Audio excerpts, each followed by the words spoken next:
Hello students, welcome to global online teachers examination. आज के इस वीडियो में हम देखेंगे सीटेट 2021 के लिए 60 important MCQs English language paper 1 के लिए। सो दिस इज जेबा, लेट्स बिगिन। क्वेश्चंस पे जाने से पहले मैं आपको बताना चाहूंगी कि हमारा चैनल आपके लिए कंप्लीट कोर्स लाया है सीटेट के लिए फॉर बोथ पेपर 1 एंड 2, जहां पे हम आपको 10 टेस्ट प्रोवाइड करेंगे on paper 1, 10 test on paper 2, last 10 years PYQs and video lectures along with complete notes.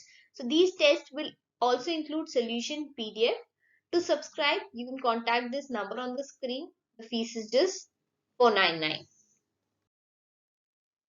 Here, dash notebook and report that I promised you last week. तो question कह रहा है यहाँ पे एक फिल इन द ब्लैंक है जो आपको जिसका आंसर देना है। हियर डैश नोटबुक मतलब यहाँ है वो नोटबुक और रिपोर्ट जो मैंने आपको लास्ट वीक देने का वादा किया था। तो ऑप्शन देखिए, is the, are the, was the, has been a. तो स्टूडेंट्स अगर आप ऑप्शंस की तरफ देखें तो आर द नहीं होगा क्योंकि हम सिर्फ एक सिंगल नोटबुक की बात कर रहे हैं, नोटबुक्स की नहीं बात कर रहे हैं।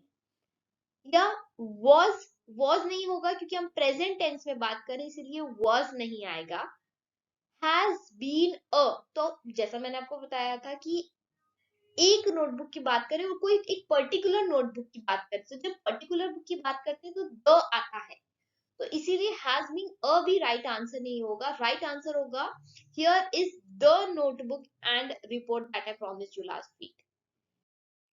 Cuba is dash sugar growing areas in the world. तो क्यूबा जो कि एक देश का नाम है, इस सेंटेंस में पूछ रहा है कि यहाँ फिल इन द ब्लैंक में क्या आना चाहिए। वन ऑफ द लार्जर आएगा।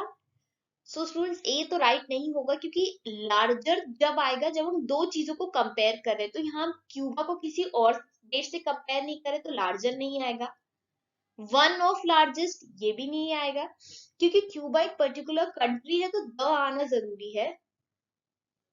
ऑप्शन डी में सिर्फ लार्जेस्ट है तो ये भी इनकरेक्ट होगा। राइट आंसर होगा one of the largest sugar growing areas in the world. I wish you would tell me. अब क्वेश्चन कह रहा है यहाँ पे एक फिल इन द ब्लैंक है जिसको आपको फिल करना है। कोई इंसान कह रहा है कि मैं उम्मीद करती हूँ कि तुम मुझे बताते who is being lived next door, तो ये भी इनकरेक्ट होगा। Who does live in the next door, this is also not right. Who next door was living, ये भी इनकरेक्ट है स्टूडेंट्स। राइट आंसर बचा option C, who lives next door. There has been a great response to the dash. तो ये question students question tag का है जहां पे एक स्टेटमेंट दिया होता है और उसको कंफर्म करने के लिए हम एक क्वेश्चन बोलते हैं, उसको क्वेश्चन टैग बोला जाता है। इसका एक इंपॉर्टेंट रूल है कि अगर आपका स्टेटमेंट नेगेटिव है तो आपका जो क्वेश्चन टैग है वो पॉजिटिव होगा, और अगर स्टेटमेंट पॉजिटिव है तो आपका क्वेश्चन टैग नेगेटिव होगा। क्योंकि इस क्वेश्चन में स्टेटमेंट नेगेटिव है तो आपको पॉजिटिव क्वेश्चन टैग ढूंढना है। पर अगर आप ऑप्शंस की तरफ जाएं तो hasn't there और hasn't it ये दोनों ही नेगेटिव है, तो इसीलिए ये आंसर नहीं होगा। बाकी does there और has there इन दोनों में अगर आप कंफ्यूज हो रहे हैं तो ध्यान रखिएगा, जो वर्ब स्टेटमेंट में यूज होगी सेम वही क्वेश्चन टैग में यूज होगी। तो यहाँ पे जो वर्ब यूज हुई है वो हैज है, हैज एक तरीके की हेल्पिंग वर्ब है, इसीलिए डज आंसर नहीं है, हैज आंसर है, has there. The committee has met and dash, they have reached a decision, it has formulated, it has its decision was reached और it has reached a decision। तो committee एक तरीके का collective noun हम कहेंगे। Statement कह रहा है कि कमिटी बैठी और उसने क्या किया वो आपको बताना है। ऑप्शंस की तरफ अगर आप देखिए, they have reached a decision, तो कमिटी तो एक पर्टिकुलर हुई ना, दे नहीं बोलेंगे हम, क्योंकि कमिटी भले वो उसमें बहुत सारे लोग हैं बट कमिटी को एक सिंगुलर की तरह देखा जाएगा, तो इसीलिए दे नहीं आएगा। इट हैज फॉर्मुलेटेड देमसेल्व्स, ये तो ऑप्शन ही सही साउंड नहीं कर रहा। इट्स डिसीजन वाज रीच्ड, तो ये भी सही नहीं है, जो सबसे अप्रोप्रिएट आंसर है वो डी है, it has reached a decision. What is the synonym of stubborn. Synonym का मतलब होता है समानार्थी शब्द जिन शब्दों का अर्थ सेम है। स्टबन शब्द का आपको यहाँ पे सिनोनिम बताना है। स्टबन मतलब होता है, हिंदी में हम कहते हैं जिद्दी। ऑप्शंस देखिए, इजी नहीं, स्टबन मतलब इजी नहीं होता है। ऑब्स्टिनेट, विलिंग या स्मार्ट। तो विलिंग मतलब कोई भी चीज करने की आपको इच्छा, स्मार्ट जैसे कि हम कहते हैं टैलेंट कह सकते हैं, टैलेंटेड पर्सन। बट स्टबर्न और ऑब्स्टिनेट का दोनों का ही मतलब सेम होता है। D is the synonym of stubborn. Okay, जिद जिसको हम कहते हैं। Have you heard dash news, late, later, latest या लेटर। इस क्वेश्चन में आपको बताना है कि फिल इन द ब्लैंक में क्या आएगा। कोई व्यक्ति क्वेश्चन पूछ रहा है, क्या तुमने न्यूज सुनी। अब ऑप्शन में फिल इन द ब्लैंक में न्यूज कैसी है। लेट न्यूज ये भी नहीं है, लेटर भी हम नहीं बोलते हैं। ऑप्शन सी राइट है, लेटेस्ट। हम हमेशा हम न्यूज वगैरह से रिलेटेड कोई भी बात करते हैं तो हम बोलते हैं ये लेटेस्ट न्यूज है या लेटेस्ट फैशन है, इसीलिए सी राइट आंसर है। It is a matter of gratification for me that has turned a new leaf. Turned a new leaf means, अब इस क्वेश्चन में बोल रहा है, यहाँ पे एक इडियम का प्रयोग किया है। जैसे हम हिंदी में बोलते हैं ना, नाच न जाने आंगन टेढ़ा, या इंग्लिश में हम बोलते हैं to let the cat out of the box, यानी सीक्रेट रिवील करना। उसी तरीके का इस स्टेटमेंट में एक इडियम यूज किया है, टर्न द न्यू लीफ। अब क्वेश्चन पूछ रहा है ये टर्न द न्यू लीफ जो इडियम है इसका क्या अर्थ है। स्टार्टेड यूजिंग हिज इंटेलिजेंस नहीं। स्टूडेंट्स, टर्न न्यू लीफ का एक्चुअल में मतलब होता है कि हम अपने आप को चेंज करते हैं ताकि हम अपनी लाइफ को बेटर बना सके। कई बार हम कोई गलती करते हैं तो हो सकता है हमें कोई समझाता है जिससे हम अपनी जो एरर्स है उसको रेक्टिफाई कर लेते हैं। इस वजह से ये तो राइट आंसर नहीं है। Prove to be unworthy of the job ये भी नहीं है। Accepted the new job that was offered to him नहीं। Began a different mode of life, यानी अपनी लाइफ को चेंज करना, बेटर बनाना। One of the professors great attributes is, question कह रहा है कि किसी प्रोफेसर का एक बहुत अच्छा एट्रीब्यूट, फीचर या कैरेक्टरिस्टिक्स है। व्हेन ही गिव्स लेक्चर, जब भी वो लेक्चर देता है। How in the manner he gives lecture, the way he give lectures या his ability to lecture। इस क्वेश्चन का राइट आंसर है option C, the way to give lectures। ठीक है। neither Jane nor his brother dash a consent form for tomorrow's trip। Consent form का मतलब होता है कि एक परमिशन का फॉर्म रहता है। जैसे बच्चे ट्रिप पे जाते हैं तो पेरेंट्स से परमिशन लेते हैं, उसको कंसेंट फॉर्म साइन करना पड़ता है। अब कह रहे हैं ना तो जेन ना उसके भाइयों को डैश जरूरत है कंसेंट फॉर्म की। तो ऑप्शन है need, needs, is needing, has need. तो क्योंकि यहाँ प्लूरल है तो हम लोग का जो वर्ब यूज होगा स्टूडेंट्स वो होगा सिंगुलर, इसीलिए ऑप्शन ए राइट आंसर है। क्योंकि नीड्स तो एक प्लूरल वर्ब है और इज नीडिंग तो कंटिन्यूअस टेंस है। हैज नीड भी नहीं आएगा, सबसे अप्रोप्रिएट आंसर है A. Iconic mode of learning is based on the system of using. अब हमने कंप्यूटर में आइकन्स देखे होंगे, उसी तरीके की एक मोड ऑफ लर्निंग होती है जिसको हम कहते हैं आइकॉनिक मोड ऑफ लर्निंग, जहाँ पे पिक्चर्स और डायग्राम्स के थ्रू बच्चों को सिखाया जाता है। तो अगर आप ऑप्शंस की तरफ देखिए, वैरायटी ऑफ एक्टिविटीज नहीं, जैसे मैंने बताया आइकॉनिक में तो डायग्राम्स और पिक्चर्स यूज किया जाता है, सिंबल्स भी नहीं होगा, डिफरेंट टाइप्स ऑफ ग्राफ भी नहीं होगा। राइट आंसर होगा option C, images and diagrams. The method of teaching English adopted in at present in school curriculum is, जो मेथड या जो वे यूज किया जाता है आजकल प्रेजेंट करंट सिचुएशन में स्कूल्स में, उसको क्या कहा जाता है। Formative correctional approach, functional communicative approach, functional corrective, figurative comprehensive. Right answer है इसका functional communicative approach. Functional communicative का मतलब होता है कि जब बच्चा कम्युनिकेट करता है तो टीचर उसी टाइम उसको करेक्ट करती है, मतलब while the student is practice, वहीं बच्चे को करेक्ट कर दिया जाता है और वो सही से कम्युनिकेट करने लगता है। Which of the following is not a homophonic pair? तो इस क्वेश्चन में पहले आपको पता होना चाहिए होमोफोनिक पेयर क्या होते हैं।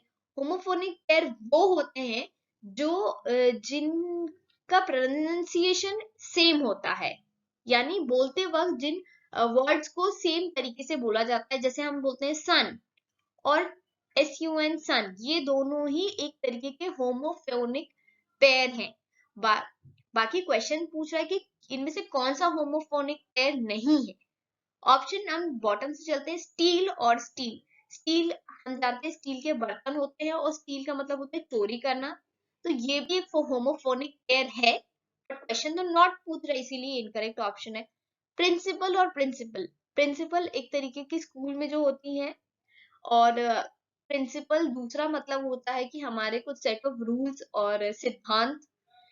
स्टेयर एंड स्टेयर, स्टेयर का मतलब होता है घूरना और स्टेयर का मतलब होता है स्टेप्स, जो कि जिसे हम एक फ्लोर से दूसरी फ्लोर पे चढ़ते हैं बिल्डिंग में, वो एक स्टेयर होता है। बाकी ऑप्शन एक काइट एंड किट, ये एक तरीके के होमोफोनिक पेयर नहीं है, इसीलिए ए आंसर है। A sight word is an vocabulary item. अब sight word वो होते हैं स्टूडेंट्स जहाँ पे बच्चों को उसका एक्चुअली कोई मीनिंग नहीं होता, जैसे द का एक पर्टिकुलर मीनिंग नहीं है, बट वो इस्तेमाल बहुत जगह इस्तेमाल किया जाता है। तो क्वेश्चन पूछा है sight verbs कौन होते हैं, that needs proper visual understanding, no, that is to be learn by heart. Okay, ये ऑप्शन एक राइट हो सकता है। Let's see the other options. That the reader recognizes, finds meaningful on sight without a complicated analysis, that helps in judging effectiveness of author's style। नहीं, ये तो incorrect है। right answer है C, मतलब बच्चा देखते साथ ही उसको पहचानने लगता है भले, और उसको इस्तेमाल करते करते ही बच्चे को उसका मतलब समझ में आता है कि द एक्चुअली कहाँ यूज होता है। Which one of the following is suggested at for teaching grammar at primary level? Deductive method, textbook method, inductive और translation। तो प्राइमरी स्कूल यानी छोटे बच्चों को जो स्कूल में ग्रामर पढ़ाने का मेथड यूज किया जाता है उसको हम कहते हैं इंडक्टिव मेथड। अगर हम डिफरेंस बात करें इंडक्टिव और डिडक्टिव में, तो डिडक्टिव में क्या होता है स्टूडेंट्स, पहले बच्चों को रूल पढ़ाया जाता है, फिर उनको एग्जाम्पल्स बताए जाते हैं। ओके, वाइल इंडक्टिव में क्या होता है कि पहले आपको एग्जाम्पल पढ़ाए जाते हैं, फिर आपको रूल पढ़ाया जाता है। ओके, तो इससे क्या होता है कि जैसे आप बोल रहे हैं पहले he is a boy, he is very smart, he is intelligent, तो बच्चे को पता चल गया पहले ही लगाना है फिर इज लगाना है, ना कि इज ही स्मार्ट। ओके, तो ये जो एग्जाम्पल्स के थ्रू बच्चों को पढ़ाया जाता है उसको हम कहते हैं inductive method. What do mean by review? Question बोल रहा है रिव्यू का मतलब क्या है। इवैल्यूएशन, क्रिटिकल इवैल्यूएशन या असेसमेंट। तो रिव्यू का मतलब होता है जब हम किसी चीज को जज करते हैं, जैसे किसी इलेक्ट्रॉनिक डिवाइस का रिव्यू हो सकता है, मूवी का रिव्यू हो सकता है। तो रिव्यू का मतलब होता है क्रिटिकली हम किसी को इवैल्यूएट करते हैं। इवैल्यूएट करना मतलब जजमेंट देना किसी भी चीज को, तो that is review. Content words are called functions, grammatical words, lexical words या एम्प्टी वर्ड्स। तो कंटेंट वर्ड्स को हम कहते हैं लेक्सिकल वर्ड्स, जिसका एक पर्टिकुलर मीनिंग होता है, जैसे डिक्शनरी में लैम्प है, वॉल है, हाउस है, इनको हम कहते हैं content words.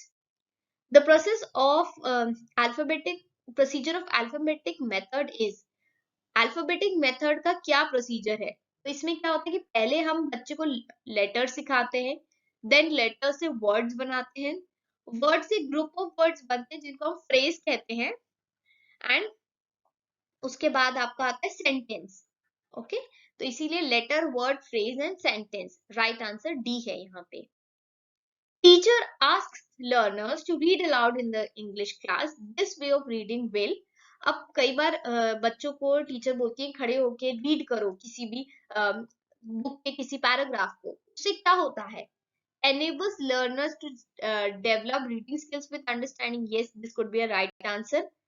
enables learner to read with correct pronunciation using punctuation marks. Okay, ये भी सही लग रहा है. Enable a learner to read fast, तो ये एक मोटिव नहीं हो सकता. Help the teacher to complete the syllabus. तो इन दोनों में अगर बात करें ऑप्शन ए और बी में, राइट आंसर है आपका option A, develop learners means enable learners to develop reading skills with understanding. जोर से पढ़ने से क्या होता है कि हम लोग अंडरस्टैंडिंग ज्यादा डेवलप होती है रादर देन जब हम मन में पढ़ते हैं. Okay, reading picture books means, picture books को रीड करने का क्या मतलब है? Exposing learners to different styles of drawing, नहीं ये भी नहीं है. ड्राइंग से हमको बच्चे को वाकिफ नहीं कराना है. To help learners to understand and analyse the picture. Okay, this could be a right answer. To help learners to draw neat and colourful pictures, no this is also not right. That children loves picture and it will be a fun loving class. तो option B right answer है, क्योंकि बच्चे pictures को ज्यादा understand कर पाएंगे क्योंकि उनको रीड तो करना आता नहीं है वर्ड्स. पिक्चर बुक से एनालाइजिंग पावर, अंडरस्टैंडिंग पावर बढ़ेगी बच्चों की. The language which is learned from environment without any explicit teaching is, यानी वो भाषा जो बिना किसी गाइडेंस की और बिना पढ़ाए जो बच्चा सीखता है उसको हम कहते हैं फर्स्ट लैंग्वेज. जैसे my first language was Hindi because nobody taught me Hindi, I just heard it from the others. दूसरों को सुन के जो मैंने भाषा सीखी है वो है मेरी first language. The oral errors of the students can be corrected if the teacher, oral मतलब जो बोल के बच्चे एरर क्रिएट करते हैं वो टीचर कब ठीक कर सकता है? Correct an error directly after the student has made mistake. एकदम से करेक्ट करेंगे तो हो सकता है कि बच्चा थोड़ा डर जाए, घबरा जाए. इग्नोर्स द एरर, इग्नोर करेंगे तो बच्चा गलती करता ही रहेगा. Ask other students to help, तो ये नहीं, टीचर को सबसे पहले खुद हेल्प करना चाहिए. तो सबसे अप्रोप्रिएट आंसर अगर देखें तो बी बचा, point out error in general, मतलब इन जनरल आप क्लास में बताएं और फिर बच्चा देखिए खुद ब खुद ही वो सुन के अपने आप करेक्ट करने लगेगा. Select same meaning in the underline word, तो यहाँ पे इस सेंटेंस में आपको जो अंडरलाइन वर्ड है हर्ट, उसका सेम मीनिंग वाला वर्ड बताना है. Take care not to get hurt with the steam of the kettle. Kettle जिसमें हम चाय उबालते हैं उसको केटल कहा जाता है. तो आपको क्वेश्चन बोल रहा है हर्ट का सेम मीनिंग बताना है. ब्रूज, ब्रूज मतलब होता है जब जैसे हमने अगर हम गिर जाते हैं तो हाथ पैर छिल जाते हैं, उसको कहते हैं ब्रूज्ड. स्केल मतलब जैसे डेड स्किन का हाथों से निकलना. कट का मतलब हम जानते हैं जब चाकू या छुरी से हमारी स्किन में लग जाती है उसको हम कट कहते हैं. तो अगर हर्ट की बात करें तो यहाँ पे आएगा बर्न. केटल से स्टीम से आप क्या होते हैं, हम जल जाते हैं. That's why A is the answer. Fill in the blank with word with correct spelling. Give me a dash of paper. ये ऑप्शन तो सबसे इजी है, हमको पता है पेपर के साथ पीस वर्ड आता है. तो पीस की स्पेलिंग होती है PIECE. ओके, भाई अगर आप दूसरा देखें तो ये भी सही नहीं है, ये भी सही नहीं है. और पीस का मतलब होता है, दूसरे पीस का मतलब होता है अमन और शांति. तो जो टुकड़ा पेपर, ये पेपर है, ये पेपर का पार्ट है, तो इसको कहते हैं peace. The teacher is dash popular his pupils. तो टीचर पॉपुलर है among two with या for. जब भी हम किसी ग्रुप के आपस में अगर बात करते हैं the teacher is popular among the his pupils, तो among word आएगा. okay, a word gets its meanings in relation to its context. क्या context से शब्द का अर्थ आता है? from सिर्फ डिक्शनरी से आता है, स्पेलिंग से तो नहीं आएगा. It gets its meaning from its origin, origin से आता है. हर वर्ड का एक प्रॉपर ओरिजिन होता है. Children can best learn a language when they have good text book. Okay, but जरूरी नहीं है, कई बच्चे ऐसे होते हैं जिनके पास अच्छी बुक नहीं, still they can learn language very well. A proficient language teacher सिर्फ लैंग्वेज टीचर से नहीं होगा, इनहिबिशन से भी नहीं होगा, सही होगा मोटिवेशन से. किसी भी चीज को पढ़ने या समझने की चाहत, उससे होगा एक बच्चा एक language. He may have aged when I last saw him. Substitute the underlined part. तो यहाँ पे जो वर्ड्स को अंडरलाइन किया हुआ है उसकी जगह आप कौन सा ऑप्शन रख सकते हैं? Since I saw him, since I last saw him, before I last saw him या no correction. तो इस क्वेश्चन में जो सबसे अप्रोप्रिएट है वो होगा since I last saw him. जब हम एक पर्टिकुलर टाइम से बात करते हैं, जैसे since the winters have started electricity bills have increased, तो सिंस इस तरीके से इस्तेमाल किया जाता है। Happiness, find the word with opposite in meaning.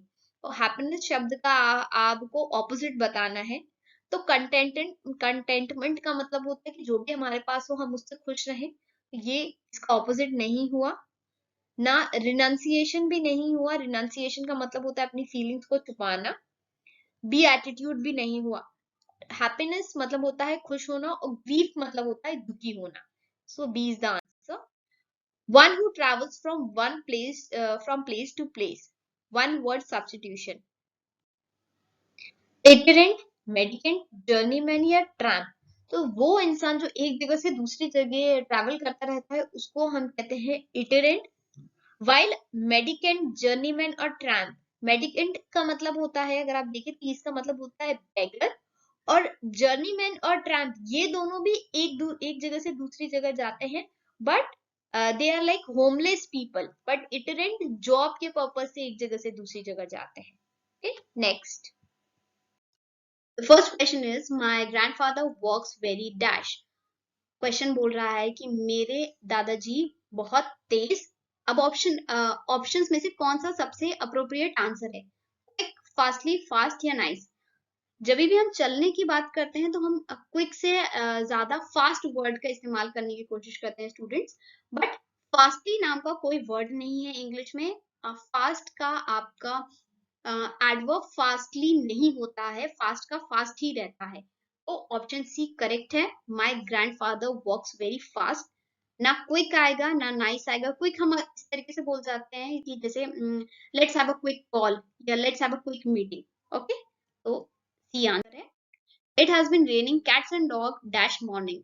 Cats and raining cats and dogs का मतलब होता है जब भी बहुत हेवी रेनफॉल होती है तब हम बोलते हैं it's raining cats and dogs. इसका ये मतलब नहीं है कि आसमान से कैट्स या डॉग्स गिर रहे हैं, एक इडियम है। अब यहाँ पे ऑप्शन में सबसे अप्रोप्रिएट बैठता है ऑप्शन बी, सिंस आएगा यहाँ पे। सिंस जब भी हम किसी पॉइंट ऑफ टाइम की बात कर रहे हैं, जैसे I have been waiting for you since evening या सिंस थर्सडे, यानी आप पर्टिकुलर टाइम की बात करें तो सिंस आएगा। जब हम एक ड्यूरेशन की बात करते हैं लाइक 2 years, 5 hours, 7 weeks, और आता है। Okay, next. They dash the crime during the day. Committed, perform, prosecuted या डिस्चार्ज। अब इसमें इस क्वेश्चन में फिल इन द ब्लैंक है जहां बोल रहे हैं कुछ लोगों ने डैश द क्राइम। तो क्राइम के साथ जो मोस्ट अप्रोप्रिएट वर्ड होता है वो कमिटेड बोलते हैं। क्राइम को हमेशा कमिट किया जाता है। न परफॉर्म, न प्रोसिक्यूटेड, न डिस्चार्ज। प्रोसिक्यूटेड का मतलब होता है किसी के अगेंस्ट लीगल चार्जेस लगाना। Okay, legal charges. तो क्राइम को कमिट किया जाता है। Which of the following is true with regard to silent reading. अब साइलेंट रीडिंग में कौन सा स्टेटमेंट सही है? It is a kind of reading which produces sound. नहीं, साउंड नहीं प्रोड्यूस होती है। इंप्रूवमेंट ऑफ लिसनिंग एबिलिटी, बिल्कुल नहीं। It greatly enhances pronunciation. Silently आप रीड कर रहे हैं मन में तो प्रोनाउंसिएशन इंप्रूव नहीं हो सकता, but it involves inculcating love for reading, यानी रीडिंग के प्रति इंक्लिनेशन यानी पसंद करना, वो डेवलप कर सकते हैं साइलेंट रीडिंग से। Reading readiness means when the children are mature enough to be ready to read, learn and dash.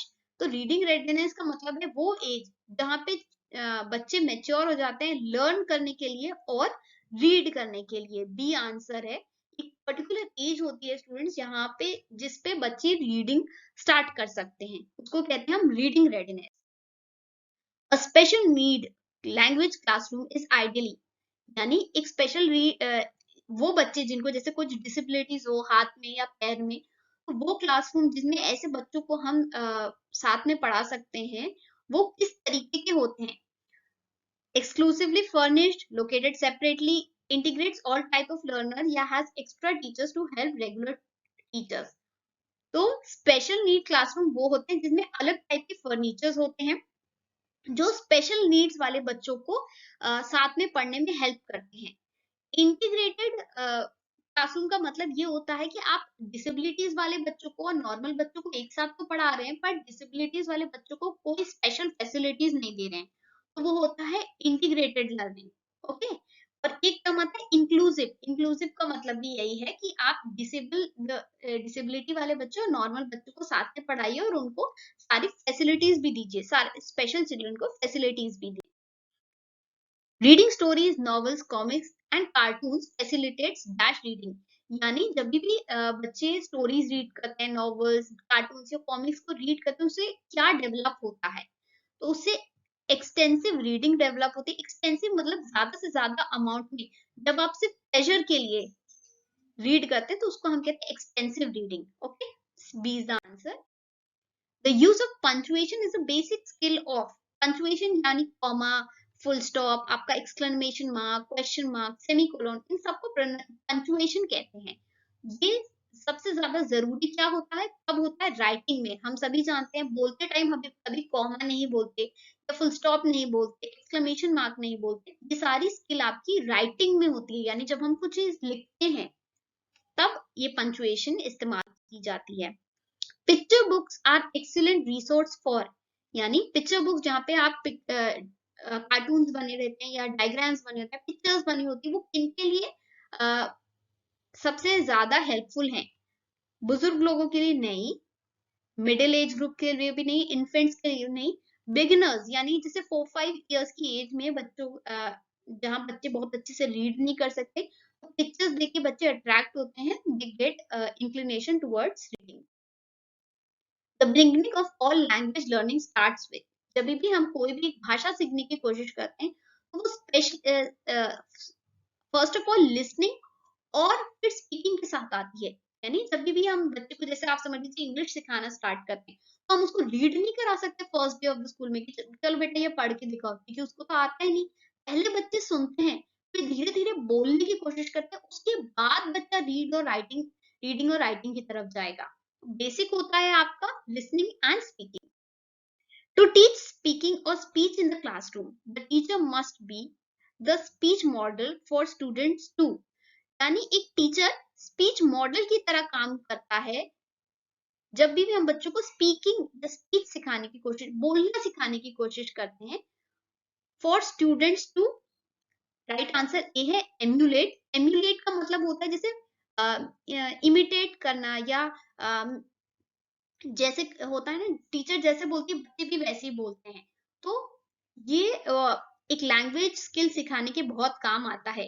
दूसरे ऑप्शंस की तरफ बात करें तो इनंसिएट का मतलब होता है प्रोनाउंसिएशन, से समथिंग क्लियरली।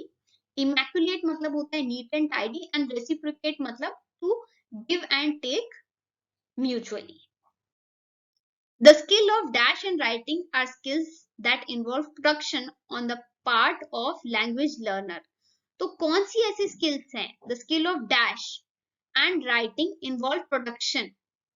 तो स्पीकिंग और राइटिंग प्रोडक्शन इन्वॉल्व करती है, क्योंकि देखिए इसमें हम प्रोड्यूस करते हैं। देखिए लिसनिंग में क्या होता है, बच्चा सिर्फ एक सुनता है, ठीक है, बट स्पीकिंग में क्या है, हम कुछ प्रोड्यूस करते हैं। क्योंकि रीडिंग में भी हम मन से भी रीड कर सकते हैं, साइलेंटली भी रीड कर सकते हैं, बट स्पीकिंग में क्या होता है, these are productive skills. Okay, speaking and writing, both of them. He picked up the coin which dash on the ground. एक इंसान है, उसने एक सिक्का उठाया है जो जमीन पे पड़ा हुआ था। तो ले का मतलब होता है पड़ा होना, बट क्योंकि सेंटेंस पास्ट टेंस में है तो ले का पास्ट टेंस लगाना पड़ेगा हमें इस क्वेश्चन में, जो कि होता है लेड। ठीक है, लाई का मतलब होता है झूठ बोलना। लेज आपका प्रेजेंट टेंस में इस्तेमाल होगा, बट क्योंकि सेंटेंस आपका पास्ट टेंस में, ईडी मतलब है सेंटेंस पास्ट टेंस में है, तो ये भी गलत हुआ। लेड अब भी गलत है, सही है ऑप्शन सी लेड। उसने वो कॉइन उठाया जो जमीन पर पड़ा हुआ था। A person who writes for newspapers and magazines is called, वो व्यक्ति जो अखबारों और मैगजीन्स के लिए लिखता है, क्या उसको लाइब्रेरियन कहते हैं? बिल्कुल नहीं, क्योंकि लाइब्रेरियन तो लाइब्रेरी संभालता है। स्टेनोग्राफर शॉर्ट हैंड राइटिंग में काम आता है। पोएट पोम्स लिखता है, बट जर्नलिस्ट न्यूज़पेपर्स और मैगजीन्स के लिए लिखता है। Okay, on the horizon we can see a dash of mountains. यानी जब भी हम एक जगह से दूसरी जगह, आप समझिए होराइजन, वहां तक जहां आपकी नजरें जाती हैं आसमान में, वो उसको हम होराइजन कहते हैं। We see a chain of mountain, जब बहुत सारे माउंटेन्स एक साथ होते हैं स्टूडेंट्स, तब हम उनको चेन ऑफ माउंटेन्स कहते हैं। चेन वर्ड माउंटेन्स के साथ यूज किया जाता है। ठीक है, बंच हम आप उसके साथ बोल सकते हैं, ग्रेप के साथ बोल सकते हैं, क्लस्टर और पैक, ये दोनों भी आपके कलेक्टिव नाउन्स होते हैं माउंटेन्स के साथ, पर चेन वर्ड का इस्तेमाल किया जाता है। In continuous comprehensive evaluation the teacher tries to, अब सीसीई जिसको हम कहते हैं, जो 2009 में इंट्रोड्यूस हुआ था सीबीएसई के द्वारा, तो इसमें क्या ऑब्जेक्टिव रहता है सीसीई का? to find out to what extent learning objectives are achieved. Yes, this is the right option. यानी सीसी का मतलब है होलिस्टिक डेवलपमेंट, बच्चे का ओवरऑल डेवलपमेंट। सिर्फ पेन ऑन पेपर से आप एक बच्चे को इवेल्युएट नहीं कर सकते, बहुत सारे अलग एस्पेक्ट्स भी होते हैं जो बच्चे को ग्रोथ और डेवलपमेंट दिखाता है। और दूसरे ऑप्शंस की तरफ पढ़ें तो ये make learner assess the teacher, teacher को असेस नहीं करता। Identify special need of learner in a group, ये भी नहीं है। Make the learner by cramming learning, cramming मतलब रट की चीजों को, रटाफिकेशन प्रमोट करना, नहीं ये भी नहीं है। सीसी आपका ओवरऑल डेवलपमेंट करने की कोशिश करता है। The suitable meaning for the word ancestors, ancestors का मतलब होता है पूर्वज, इनके लिए सबसे सूटेबल वर्ड है सक्सेसर्स नहीं, सक्सेसर्स वो लोग होते हैं जो बाद में आते हैं, हम पूर्वज की बात कर रहे हैं। फॉलोअर्स भी नहीं होगा, फॉलोअर्स जैसे आप कोई हो सकता है कि कोई सेंट रोज को लोग फॉलो कर रहे हैं। डिसेंडेंट्स भी नहीं होगा, डिसेंडेंट्स वो लोग होते हैं जो बाद में आते हैं, राइट। एंसेस्टर्स का सबसे सूटेबल मीनिंग होता है फोर फादर्स, हमारे पूर्वज जिसको हम हिंदी में कहते हैं। English is described as a link language as, अंग्रेजी को हम एक लिंक लैंग्वेज बोलते हैं, जिसका मतलब है it connects the areas, areas को कनेक्ट करना, डिफरेंट डायलेक्ट्स को कनेक्ट करना, रीजन्स को कलेक्ट करना, नहीं नहीं, इंग्लिश रीजन्स को भी कनेक्ट नहीं करता, इंग्लिश कनेक्ट करता है पीपल ऑफ डिफरेंट रीजन्स। जैसे इंडिया में आप देख लीजिए ना, कुछ लोग पंजाबी बोलते हैं, कुछ लोग तमिल बोलते हैं, कुछ हिंदी बोलते हैं, कुछ तेलुगु बोलते हैं, कुछ बंगाली बोलते हैं। तो एक इंसान के लिए अगर ऐसे लोगों के साथ कनेक्ट करना है, एक बंगाली पर्सन को तमिल के साथ, तो बहुत डिफिकल्ट होगा। बट अगर उन दोनों को ही इंग्लिश लैंग्वेज आती है तो वो कम्युनिकेशन में बहुत आसान है। अलग अलग जगह के लोगों को आपस में जोड़ने का काम इंग्लिश करता है। Summarising, note making and reporting are associated with dash skill. Summarising मतलब किसी भी एक बहुत बड़ी सी टॉपिक को शॉर्ट में लिखना, नोट्स का भी मतलब यही है, और रिपोर्ट्स जैसे कोई असाइनमेंट में आपको रिपोर्ट लिखनी होती है, तो ये कौन सी स्किल्स के साथ एसोसिएटेड है? रीडिंग, राइटिंग, लिसनिंग या स्पीकिंग? तो ऑब्वियसली ये राइटिंग के साथ एसोसिएटेड है, क्योंकि हम ये सारी चीजें लिखने का काम कर रहे हैं यहाँ पे। These are associated with writing skills. Holistic evaluation of a learner is done by, हमने पिछले क्वेश्चन में भी देखा था, होलिस्टिक इवैल्यूएशन एक स्टूडेंट का होता है, एक लर्नर का होता है। यूनिट एंड इवैल्यूएशन से नहीं, टर्म एंड से भी नहीं होता, मंथ एंड इवैल्यूएशन से भी नहीं होता, but continuous and comprehensive evaluation. Continuous मतलब जो पूरे साल भर होता है, और कॉम्प्रिहेंसिव मतलब कि सारी चीजें हम देखते हैं एक बच्चे की, हम देखते हैं उसका फिजिकली वो कितना मेच्योर हुआ है, उसको म्यूजिक के बारे में कितना पता है, स्पोर्ट्स के बारे में, लाइफ स्किल्स के बारे में वो कितना जानता है। होलिस्टिक डेवलपमेंट होता है, होलिस्टिक मतलब ओवरऑल डेवलपमेंट होता है लर्नर का सीसीई से।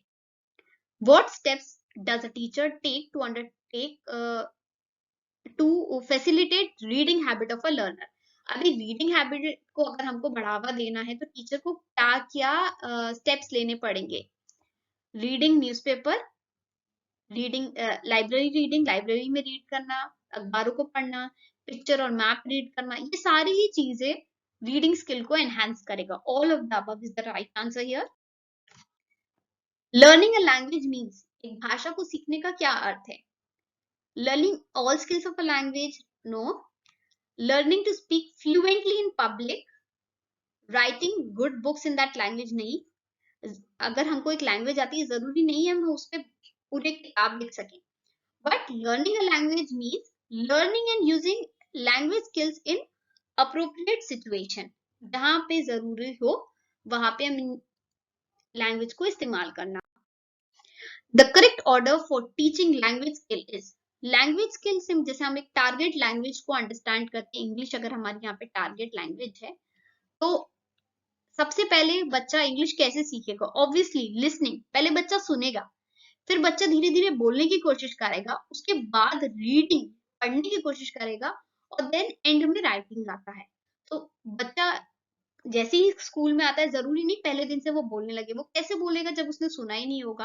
तो ये दो ऑप्शंस तो गलत हो गए, क्योंकि रीड स्पीकिंग इसमें पहले आ रहा है, यहाँ पे लिसनिंग आ रहा है, उसके बाद रीडिंग आ रहा है। नहीं, सुनने के बाद डायरेक्टली वो पढ़ने थोड़ी लगेगा, पहले वो बोलेगा देन वो रीड करेगा। ओके, इसीलिए सी आंसर है, C is the answer. Select the word opposite in meaning to the given word, यानी यहाँ पे एक आपको शब्द दिया है मैमथ, मैमथ का आपको ऑपोजिट बताना है। तो स्टूडेंट्स, मैमथ का मतलब होता है कोई भी चीज जो बहुत बड़ी हो, जायंट हो, ह्यूज हो। ऑप्शंस में अगर हम देखें, टाइटैनिक, टाइटैनिक का भी मतलब होता है ह्यूज, बिग। गार्गेंचुअन, इसका भी मतलब होता है very large in volume. Reticent का मतलब होता है अपनी फीलिंग्स को छुपाना, हाइड करना। ऑप्शन सी करेक्ट आंसर है। इनफिनिटेसिमल, इसका मतलब होता है extremely small, very small. Okay, तो मैमथ का ऑपोजिट, मैमथ मतलब होता है कोई भी चीज जो बहुत बड़ी हुई, उसका ऑपोजिट हुआ infinitesimal. C is the answer. Of the given option, which one is closest in meaning to the word extent? Extent सबसे शब्द से सबसे मिलता जुलता शब्द कौन सा है? End, limit, finish या conclusion? तो extent शब्द से जो सबसे नजदीक वाला शब्द है वो है limit. B is the answer. Identify the correct question tag in the statement. Your brother is a. तुम्हारा भाई टीचर है। अब यहाँ पे ये इस स्टेटमेंट में, अगर स्टेटमेंट आपका पॉजिटिव है तो क्वेश्चन टैग आपका नेगेटिव होगा, या अगर आपका स्टेटमेंट नेगेटिव है तो क्वेश्चन टैग आपका पॉजिटिव होगा। तो स्टेटमेंट है your brother is a teacher, यहाँ वर्ब आपकी इज है तो इज आएगी। क्योंकि स्टेटमेंट पॉजिटिव है तो क्वेश्चन टैग नेगेटिव होगा, तो इजंट बन जाएगा। इसका ऑपोजिट, इसका नेगेटिव होता है इजंट ही। ओके, क्योंकि हम ब्रदर की बात करें तो इट नहीं आएगा स्टूडेंट्स। ओके, क्वेश्चन मार्क जरूर आएगा क्योंकि क्वेश्चन टैग है, तो ऑब्वियसली डी आंसर होगा। What is the meaning of the word underlined in the statement? The water glittered in the sunlight, पानी में सूरज की रोशनी में पानी चमक रहा था। तो ग्लिटर्ड का सबसे क्लोजेस्ट वाला यहाँ पे ऑप्शन है शोन, शाइन, शोन या शाइनिंग। तो ग्लिटर का मतलब होता है शाइन। अब क्योंकि इस क्वेश्चन में ग्लिटर का आपको मीनिंग बताना है, मतलब बताना है, अर्थ बताना है, तो ग्लिटर का अर्थ होता है शाइन। बट क्योंकि यहाँ पे ग्लिटर का पास्ट टेंस यूज हुआ था, तो शाइन का पास्ट टेंस स्टूडेंट शोन होता है। ओके, बी नहीं होगा क्योंकि ये तो प्रेजेंट टेंस है। शोन, ये आपकी शो वर्ड होता है ना, दिखाना, इसका पास्ट टेंस होता है शोन। और शाइनिंग आपका प्रेजेंट टेंस है, प्रेजेंट कंटिन्यूअस टेंस है। तो यहाँ पे आप क्या लगाएंगे? आंसर आप ये ऑप्शन मार्क करेंगे क्योंकि ग्लिटर्ड का मतलब होगा shown, the water shown in the sunlight. If you combine the following two sentences, she likes English, she likes mathematics, you will get, अगर हम दोनों स्टेटमेंट को कंबाइन करें तो कौन सा स्टेटमेंट बनेगा? She not only likes English but also mathematics. She likes not only English but also mathematics. तो मेरे हिसाब से ऑप्शन बी करेक्ट है, बिकॉज ये मोस्ट अप्रोप्रिएट आंसर लग रहा है। अगर आप दूसरों को भी पढ़े, not only English but also she likes mathematics, ये भी इनकरेक्ट है। She likes English and not only mathematics, ये भी incorrect है, उस B right answer हुआ। One of the basic element of spoken English is fluency. अब fluency कौन सी ability होती है स्पीकर की? Fluency का मतलब होता है कि जब भी हम कोई बात बोल रहे हैं, एक्सप्रेस कर रहे हैं, तो हम उसमें रुके नहीं, कंटिन्यूअसली बोलें। बट फ्लुएंसी का मतलब है पॉज लेना सही जगह पे। ओके, जैसे कई बार जिन लोगों को कोई एक लैंग्वेज नहीं आती, अगर हम इंग्लिश की बात करें और उनको कोई एक स्पीच देने को बोले, तो वो क्या करेंगे, लोग कई कई जगह पे रुक जाएंगे क्योंकि उनको पता नहीं होगा कौन से वर्ड का इस्तेमाल करें। फ्लुएंसी का मतलब है पॉज वहीं लेना जहां पे जरूरी हो, अननेसेसरी का पॉज नहीं लेना। ओके, टू स्पीक फास्ट भी इनकरेक्ट है, to speak as fast as you can, या स्लो बोलना नहीं।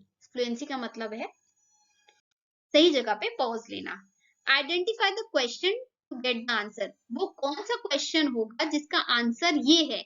Yes we go there every year. Did you been to Ooty? ऐसे हम नहीं बोलते हैं। Have you been to Ooty ever? ये भी गलत है। Did you go to Ooty? ये भी गलत है। Have you ever been to Ooty? तो आंसर रहेगा yes we go there every year. So D is the answer.